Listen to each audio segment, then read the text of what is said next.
Imagine you turn on your TV and see the person you love. You thought he was a great guy. Your husband. I thought he was the perfect guy. The father of your children. We'd have family gatherings all the time. And the reporter. This reporter is accusing the man of your dreams of being someone you don't even know.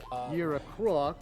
You're drunk. You got a bunch of DUIs. You drive around with no driver's license. You're a crook. The crook is John Houston Floyd. See that? That is a crook. And that's you. Yeah, that's you. The wife is Stephanie. He has used me and humiliated me and my family and everybody else from the beginning. Everything. This is Stephanie in court, watching as her husband is arraigned on his latest charges. False pretenses over $20,000, conspiracy, forgery, and conducting a criminal enterprise, racketeering. Now, 1 year after watching my Hall of Shame story on her husband, Stephanie is shattered yet relieved. Her long nightmare is over. I don't feel sorry for him one bit. The John Houston Floyd Stephanie knew was a successful contractor who swept her off her feet about 5 years ago. He owned several companies and provided Stephanie with a wonderful life, huge homes, vacations. They married and had 2 children. John was a good stepdad to Stephanie's 2 other kids from a previous marriage. John didn't talk about his work. He said that was his business. Her job was to raise the kids. I never really looked him up because I'm a honest, true person. I believe and trust in the people that I love. And he took that love and he used it, and he used me, and he has destroyed everything. My original story was about how John Floyd slipped through the cracks. He'd been in federal prison for drug dealing and state prison for stealing close to $100,000. Yet somehow, John Floyd tricked the state of Michigan into giving him a contractor's license. How do you even have a builder's license anyways, being a convicted felon and everything? What's wrong? None of my charges were ever construction related. Yeah, but it's larceny by conversion. You stole a bunch of money. I didn't steal the money. He used that license to cheat people all over the state, taking down payments on driveway jobs and remodeling jobs and disappearing with tens of thousands of their dollars. He had a pile of drunk driving convictions and hadn't had a valid driver's license since 1999, yet was always driving expensive vehicles registered to women, 2 of whom I'll introduce you to in a moment. After my story aired, it got a lot of attention.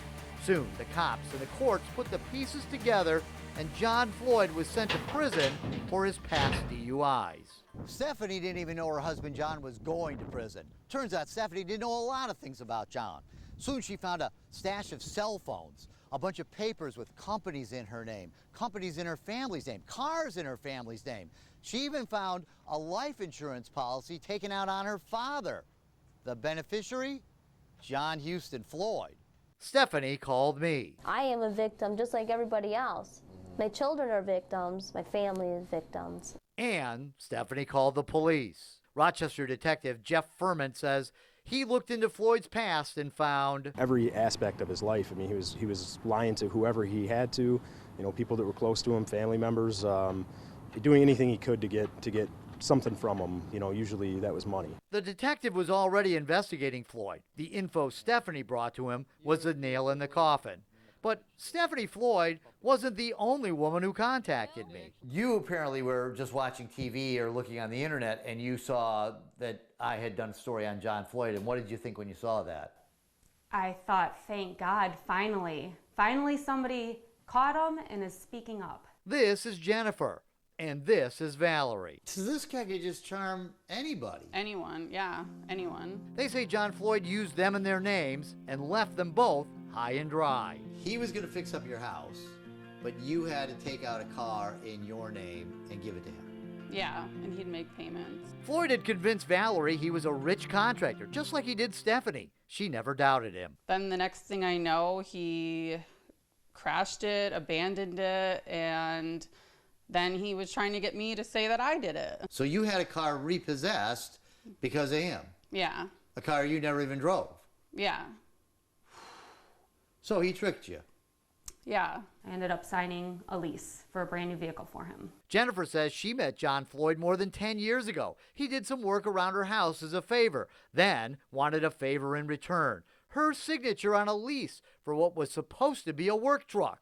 Instead, it was for a $49,000 Infiniti. He didn't make the payments, and she had no idea where he was until she got a call from Floyd 6 months into the lease. And said, here's your vehicle, go get it.